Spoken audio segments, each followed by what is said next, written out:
Welcome back, guys.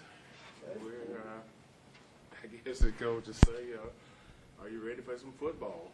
I know we are, and we're excited to get an opportunity to play this weekend after the summer and the hopefully 29 practice days. Hopefully we can go down and play well and play a real, I think a really good football team, but we don't know right now. Just looking at what they did last year and looking at the new coordinators on what they're doing offensively and defensively, I think it's going to be a challenge for us, but it's one that we look forward to, and hopefully we can go down there and play well.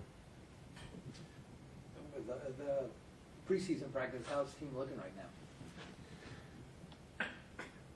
now? Honestly, good one day, bad the next. You know, we hadn't gotten to the point where and one of the things we've tried to do with our football team is we try to get as little distance as possible between our good and our bad. So when it's bad, it's not really bad.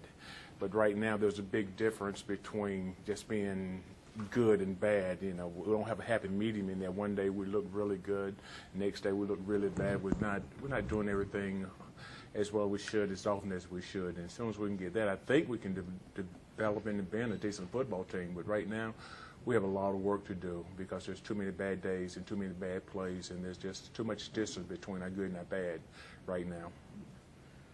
What does running back Mike Mayhew bring to this team in terms of ability and leadership?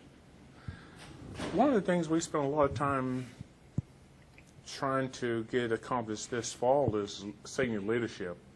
And we put a lot of emphasis on leadership by all of our seniors, and hopefully we can get those guys to step up and lead because, as I told the team last Saturday, last 18 years I've been on 15 really good football teams, and I've been on 3 bad football teams. And the thing that you see in the 15 good football teams has been the same on all of them. Great leadership, and the thing that's been the same on the bad football team has been lack of leadership. So we're trying to get our guys to step up and be leaders and take ownership of the football team, be accountable and lead in the right way, and hopefully we can get that done by all of our guys. Talk about the quality of that depth. Beg pardon? Talk about the quality of that depth. Well, we got a lot of bodies. You know, we'll find out a little bit excited on who can play and who can and who's going to, you know, shine during the when the lights come on. One of the things you know as a football coach is this. Someone that don't practice well will play well. Someone that practices well will play bad. That is going to happen this weekend. Some guys that just had average practice will play lights out, and somebody that practices well is not going to play quite as well. So that's the one thing I do know. Other than that, we'll see how they develop. But I think at running back, we have a lot of depth. You know, we have some guys that can play at running back, you know, with Ricky Lewis, Drake, Mayhew.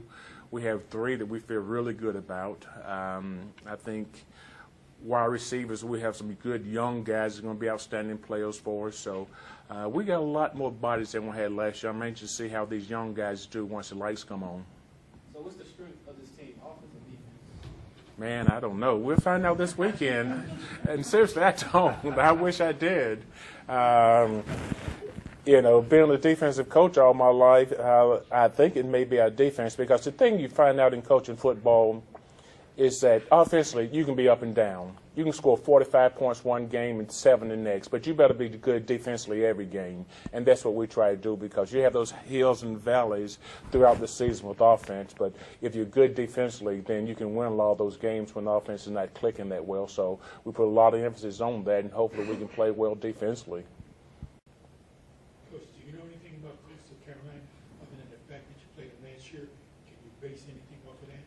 Well, actually, they have a new coaching staff, and I think advantage goes to Coastal as far as preparation because we have the same coaching staff we had, and they have a completely new coaching staff with the offensive coordinator coming in from one place, the defensive coordinator coming in from another, and head coach coming in from another place. So you don't know really what they're going to do. So we need to be alert and all eyes open, all minds sharp going into the game. So after a few series, we can figure out how they're trying to attack us and adjust to it.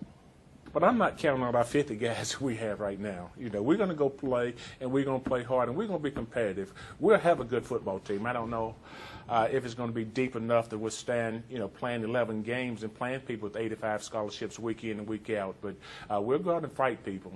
That's the thing you don't have to worry about. We will be competitive, and we'll fight people from the opening whistle to the end, and hopefully we can win our share of ball games. Your guys' rush defense is one of the best in FCS last year. I mean, why do you think you were so effective in that kind of area of the game, and do you think this team has the capacity to do it again? Well, because we put a lot of emphasis on that. Our number one rule as a football team is, stop the run. Because if a team can't run the football on you, then they're going to have a hard time beating you. So every meeting we start, every season we start, every game we enter, our number one goal is the same: stop the run. If we can do that, we feel like we can be successful. So we're going to load the box and we're going to make you throw the ball. And if you can beat us throwing the ball 60 times a game, God bless you. But you're not going to beat us running the ball. Again, thank you guys for coming.